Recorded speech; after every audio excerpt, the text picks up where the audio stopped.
détermination, elle continue. Après 76 ans de Nakba, c'est bientôt fini, mes amis. Pourquoi? Parce que l'intifada, elle a commencé et l'intifada, elle continue. Et de Gaza à Paris, intifada, intifada, de Gaza à Paris. De Gaza à Paris. De Gaza à Paris. De Gaza à Paris. De Gaza à Paris. Intifada, intifada. Tous ensemble, tous ensemble. Tous ensemble, tous ensemble. Intifada, intifada. De Gaza à Paris. Intifada, intifada. Tous ensemble, tous ensemble. Intifada, intifada. De Gaza à Paris. Intifada, intifada. Les amis, je vais enlever le micro et on va le dire ensemble. Intifada, intifada. Intifada, intifada. Intifada, intifada. Intifada, intifada. Intifada, intifada. Intifada, intifada. Intifada, intifada. Ils veulent nous faire peur. Est-ce que vous avez peur, mes amis?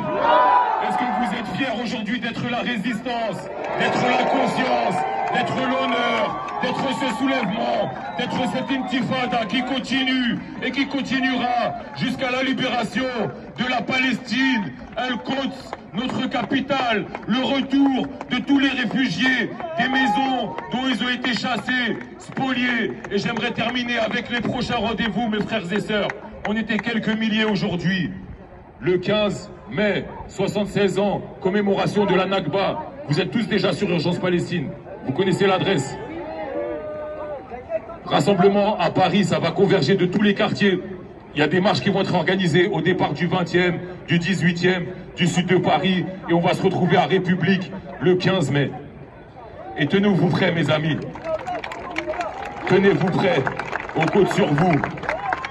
Viendra le jour où on rentrera pas chez nous calmement et où on libérera les morceaux de territoire qu'on doit prendre ici à Paris pour exprimer notre souveraineté et notre détermination.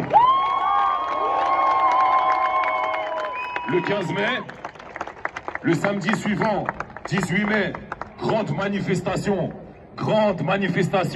de tous les quartiers, de nombreuses villes. Les gens vont converger à Paris samedi 18 mai et on va être très nombreux. Et c'est une question que je voulais vous poser. Le 19 mai, à Bruxelles, on est juste avant les élections européennes. On est à la fin de la présidence belge de l'Union européenne. Cette Union européenne aujourd'hui, elle est encore complice par son inaction des crimes génocidaires de l'armée coloniale sioniste. L'Union européenne, elle offre la profondeur stratégique et économique indispensable à la poursuite de ces crimes. Il y a des armes du droit qui sont offertes que les dirigeants européens pourraient activer demain. La suspension des accords d'association et de tous les accords économiques, universitaires entre l'Union européenne et l'État criminel d'Israël.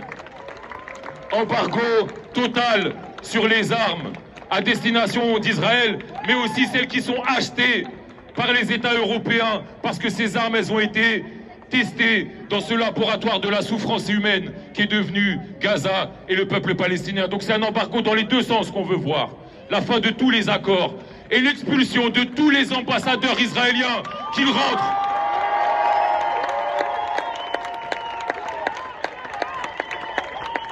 Et enfin, parce qu'on est à Paris, tenez-vous prêts, il y a deux rendez-vous importants et c'est des campagnes qui vont nous amener à être mobilisés.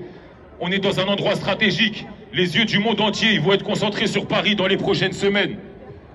Eurosatori, salon international de l'armement, il y a tous les fabricants de morts et tous les marchands de massacres qui vont être rassemblés à Villepinte dans le 93 pour vendre les produits de leurs expérimentations criminelles. Et à ce salon, va y avoir plus de 60 exposants israéliens. Ils vendent des drones, des robots tueurs, des armes massacreuses, des armes chimiques. Est-ce que c'est tolérable que ça se passe à Paris? Est-ce que vous êtes prêts et déterminés pour vous battre contre la tenue de ce salon de l'armement. Alors les prochaines étapes, elles arrivent et il va falloir être vigilant. Après ça, les Jeux Olympiques. Quand la Russie a envahi l'Ukraine, ils ont dit on ne veut pas voir les drapeaux russes, on ne veut pas voir de délégation russe participer aux Jeux Olympiques. Et vont laisser des délégations israéliennes promener le drapeau du génocide ici à Paris. Est-ce qu'on va laisser faire ça? Le combat il continue et vous connaissez l'adresse. Urgence Palestine, mes frères et sœurs.